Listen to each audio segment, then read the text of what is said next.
Ya estoy aquí con mi invitado para hablar de un tema interesantísimo, el tema de educación universitaria, pero bajo el marco de la creación de nuevas universidades, si se debería seguir dando esta explosión de creación de universidades. Me acompaña aquí en los estudios el asesor en educación, Ronnie Torres. Muchas gracias por estar con nosotros. Gracias, Samuel, por la invitación. Es asesor en educación de la institución SNB. Más adelante vamos a conversar también con él sobre SNB, pero quisiera preguntarte, Ronnie, ¿debería pararse la creación de universidades y por qué? Bueno, en definitiva sí, debería pararse la creación de más universidades y pasa por un simple tema vinculado al tema de la calidad, de lo que estamos brindando a las personas que tienen la expectativa de seguir estudios universitarios y labrarse con eso una mejora en su calidad de vida y tener cierta posición social. Ahora, este problema no es un problema solamente en el nivel universitario, en todo el sistema educativo hay este problema vinculado al tema de la calidad, y la calidad pasa por el tema de tener mejores docentes, de tener mejor gestión en las instituciones educativas, entre otros temas, pasando por la participación de los padres de familia y la mejor toma de decisiones. Pero lo cierto es que a nivel de educación básica, el nivel de educación técnica y el nivel de educación superior, realmente hay un problema grave vinculado al tema de calidad, y no deberían existir o crearse más universidades si antes no aseguramos este mecanismo vinculado al tema de asegurar la calidad del proceso educativo. ¿Cuántas universidades tenemos hoy en día? Actualmente tenemos 100 universidades en todo el Perú, que atienden a las 24 regiones del Perú. 88 están concentradas en Lima, pero todas tienen filiales en diferentes regiones del país. Por ejemplo, Arequipa tiene 25 filiales de diferentes universidades, Cajamarca tiene 26 y así por el estilo. Entre el 2010 y el 2011, ¿cuántas universidades se crearon? Se crearon nuevas. 14 universidades. Nuevas. Nuevas. No estamos hablando de facultades, estamos hablando de universidades. Universidades nuevas. 14 nuevas. Así es. Eso es una salvajada, por ponerle un término, en 2 años, crear 14 universidades. Sí, es una cosa realmente increíble. Porque esto denota, de crear una universidad, para mí o para cualquier persona, denota un proceso que debe tomar tiempo. 14 universidades en 2 años. ¿De qué estamos hablando? ¿Existen otros países con experiencias de este tipo donde se crean este número de universidades en 2 años, por ejemplo? La verdad es que no. Lo que hay en otros países es una mejor inversión vinculada al tema de educación superior, universitaria. Claro, por ejemplo, acá en el Perú por año se invierte en un estudiante universitario $1.500 por estudiante. En otros países más desarrollados donde se invierte en el tema de capital humano y se entiende de su importancia, se puede invertir hasta $20.000 por alumno. Entonces te das cuenta de la diferencia abismal que existe. Entonces obviamente esto pasa por un tema de educar en cantidad y no en calidad. ¿Por qué la institución SNB decide analizar esta problemática y en qué se basan en su análisis para decir tajantemente que se prohíban crear más universidades? SNB tiene una tradición de trabajo desde hace 40 años en que llegó al Perú como el Servicio Holandés de Cooperación al Desarrollo, y en este transcurrir del tiempo hemos tenido la oportunidad de transitar trabajando y estudiando los diferentes niveles educativos. Hemos pasado por la educación básica, hemos visto la educación superior muy de cerca y hemos visto la problemática que existe. Y en esta problemática para lo que nosotros es sumamente evidente es que hay un problema obviamente asociado a la calidad, pero que es el tema de la evidente desarticulación que existe entre la oferta educativa con la demanda laboral. Tú tienes de que en las universidades actualmente, y esto pasa también por la educación técnica, donde están los centros de educación técnico productivo y los institutos superiores tecnológicos, brindan carreras y ocupaciones que están totalmente desarticuladas de lo que está pasando en el mundo. Entonces tienes una explosión inmensa en los temas forestales, en los temas medioambientales, en los temas vinculados a lo que es la agricultura moderna, la agroexportación, la agroindustria, y nadie te brinda formación en ese sentido. Por darte un ejemplo, en las universidades el 75% de los estudiantes se están educando en humanidades, ciencias sociales, y en cambio en todo lo que tiene que ver con ciencia y tecnología solo hay 15% de estudiantes inscritos. Ahora tú dices, ¿por qué pasa eso? Obviamente porque la oferta está pensada en atender humanidades, ciencias sociales. ¿Por qué sucede eso? Porque porque es mucho más barato. Es más fácil abrir una cochera en una localidad de Sullán, en Piura, donde pongo 25 carpetas, pongo una mesa y me contrato un profesor que dé formación en contabilidad, que dé formación en derecho, que dé formación en docencia. No cuesta nada, no cuesta nada, la verdad. Pero imagínate tú formar en agroindustria, formar en agroexportación, formar en tema de turismo, en el tema de cocina, gastronomía. Son carreras caras y ahí las universidades privadas tendrían que invertir. Entonces, ahí ahora, está. el análisis que acabas de hacer parte por el tema de licencias de funcionamiento. ¿Cuál es el proceso que se sigue en nuestro país para que alguna organización o alguna determinada persona pueda tener su universidad, sea propietario de una universidad? Y en el tema de licencias, ¿cuál es el proceso que pasa? Bueno, básicamente con esta liberalización que hubo durante el gobierno de Fujimori en la década del 90, que permitió la inversión privada en el tema de la educación, facilitó mucho el proceso. Hubo todo este tema que ahora está siendo discutido vinculado al tema de que se les exoneró de ciertos impuestos para que puedan invertir en educación, digamos, el mayor escollo que podrían pasar está vinculado al tema de lo que les podría pedir la Asamblea Nacional de Rectores para abrir nuevas facultades, ¿no? Pero lamentablemente lo que hemos visto en la práctica es de que no hay ningún tipo de tamiz, ningún tipo de problema y pueden seguir abriendo las facultades. Ya hay un mecanismo que desde hace unos años se aprobó, que es la ley del CINEACE, que es este Sistema Nacional de Evaluación y Acreditación de la Calidad Educativa, que en diferentes niveles comienza a intervenir dentro del sistema educativo para dotarlo de calidad. En el caso de las universidades también hay una institución encargada de ver ese tema, de articular oferta con demanda, pero lamentablemente ya tenemos como 3, 4 años, quizá un poco más, trabajando en ese tema de la acreditación de las nuevas carreras y de las carreras que ya están funcionando, que lamentablemente hasta ahora no avanza. ¿Por qué? Esa es una buena pregunta. O sea, ¿es falta de interés del Estado? ¿Es falta de capacidad de inversión? ¿Qué está pasando? Esa es una gran pregunta, ¿no? Ahora, dentro de este tema, ¿cómo ves tú la facilidad? Es decir, se han creado 14, a mí me llama salvajemente la atención, 14 universidades en 2 años. Hay que hacer buen lobby, entonces, si yo estoy interesado en tener mi universidad para lograr mi licencia, ¿pasa por eso? ¿Hay mucho lobby? Bueno, creo que eso existe y no solo en el nivel universitario, en la educación técnica, en la educación básica, existen intereses privados que buscan el tema de lucrar con la educación, porque no hay esos mecanismos que aseguren, que controlen, que regulen, que realmente la educación vaya por un camino que esté trazado con los caminos de competitividad del país, ¿no? Hay un tema ahí complicado. Ahora, haciendo un poco el análisis de lo que ha ocurrido en estos últimos 6 años, en el 2005 una ley prohibió crear filiales universitarias, pero fue derogada por el Tribunal Constitucional en el 2010 por ser declarada inconstitucional. En el 2008 se prohibió crear nuevas facultades de educación en el país. En el 2009, inclusive el Colegio de Abogados presentó al Congreso un anteproyecto que decía, hay 97.000 abogados en ejercicio y más de 82.000 estudiantes de Derecho. Bueno, no prosperó tampoco este pedido. El 2009 el gobierno del expresidente Alan García presentó al Congreso un proyecto de ley para suspender la creación de nuevas universidades al considerar un exceso que el Perú tenga en 98 universidades, 400 filiales y sucursales en aquel momento, 2010, 2011, 14, ya se incrementa ese número. ¿Por qué no funcionan? Es decir, desde el Estado se ve unas ganas de poner un alto a que siga expandiéndose o siga explotando este tema de creación de universidades. Pero ¿por qué no resulta? Hemos visto aquí que hasta inconstitucional lo declaran. Sí.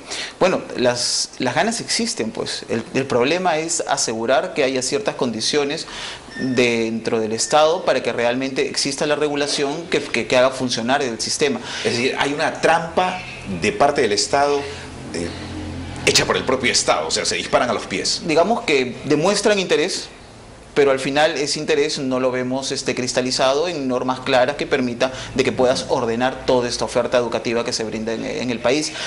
Y lo cierto es de que, como te decía, esto pasa por los diferentes niveles educativos. Nosotros como SNB tuvimos, por ejemplo, la experiencia de trabajar en el nivel de educación técnica. Y en el nivel de educación técnica nosotros encontramos, por ejemplo, así como se prohibieron el tema de la aparición de nuevas facultades en el tema de educación, en el tema de derecho, porque había demasiados profesionales, lo que pasa es que no hay estudios que te digan claramente cuál es la demanda real de profesionales en un ámbito determinado. Entonces no tienes una mirada prospectiva. Entonces siempre la oferta de educación se justifica ¿en qué? En la mirada de la oferta. Entonces, ¿qué pasa? Cuando abren una facultad de Derecho, cuando abren una facultad de Educación, dice, pero los padres me lo piden, la comunidad me lo pide, pero sigue siendo la mirada de la oferta y no está mirando el otro lado, que es la demanda, que es lo que usualmente nosotros hacemos desde SNB, es mirar qué está pasando con el mercado laboral, y tener una mirada prospectiva también, incluso de los puestos de trabajo. No hace mucho hicimos un diagnóstico en Paita, donde nosotros, por ejemplo, lo que era evidente y nos decían era, ¿sabes qué? Acá necesitamos fileteadores para el tema del procesamiento del recurso hidrobiológico.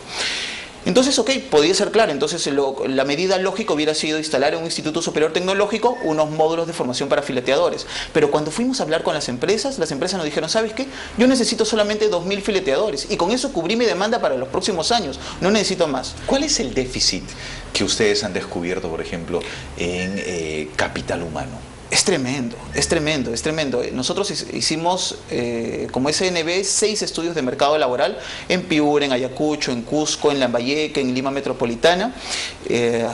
Se me escapa algún nombre por ahí, pero bueno, y lo que descubrimos nosotros es que había una fuerte demanda de parte de los sectores más dinámicos de la economía, que eran sectores relativamente nuevos. Por ejemplo, en Piura tú tienes todo un tema vinculado al tema de agroindustria, y en el tema de agroindustria, agroexportación, tú tienes todo el tema de las frutas, de la uva, del mango, etcétera.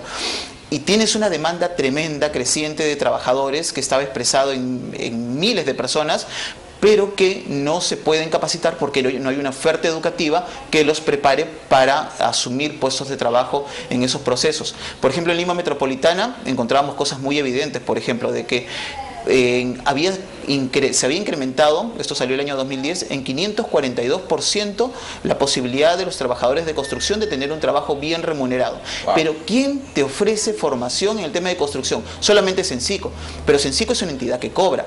Si hablamos de inclusión social, si hablamos de inclusión económica de las poblaciones más desfavorecidas, tú tienes una cantidad tremenda de institutos superiores tecnológicos públicos, de centros de educación técnico productivo, que pueden capacitar a toda esa masa laboral, pero que no ofrecen eso. Te están enseñando manualidades, te están enseñando a cocinar tortas, ese tipo de cosas. Es de risa, pero es escalofriante lo que puede estar pasando. Ahora, otra cruda realidad de esto es que ante la gran cantidad de universidades, la calidad que tú vienes sosteniendo es bajísima en cuanto a lo que votas como profesionales, que tenemos malos profesionales en el mercado laboral. Así es. Así es. Y lo cierto es de que entran en un mercado sumamente competitivo, un mercado que está saturado de profesionales porque están egresando de carreras que ya están copados todos los puestos de trabajo, y eso le complica mucho la posibilidad de insertarse en el mercado laboral, ¿no? Yo sé que de repente esta pregunta es muy osada, pero de estas 100 universidades, ¿cuántas estarían calificadas como, digamos, las óptimas de pies a cabeza para realmente ofrecer una buena oferta de educación superior? Bueno, es bastante osada. Bueno, no hace mucho salió un ranking donde estaban las instituciones mejor rankeadas a nivel de Latinoamérica, donde obviamente estaba Universidad Católica, donde estaba Universidad del Pacífico, Universidad de Piura, pero más allá de eso, y lo que nos preocupa a nosotros como SNB, porque somos una organización que promueve el tema del desarrollo, la inclusión económica y social, nos preocupa el otro lado, es decir, no de la gente que puede pagar, sino de la gente que no puede pagar. Exacto.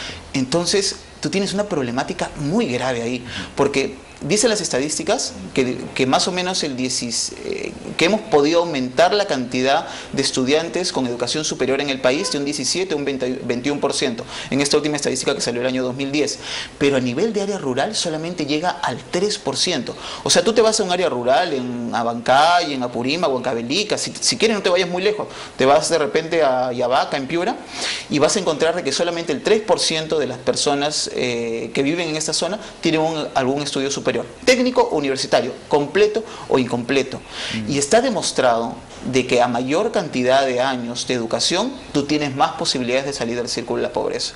Entonces imagínate, con 3% de población que tiene educación superior, no pues, no la haces. Ahora, y no esto parte no por abrir en Ayabaca, por ejemplo, una universidad, sino por tener universidades de calidad.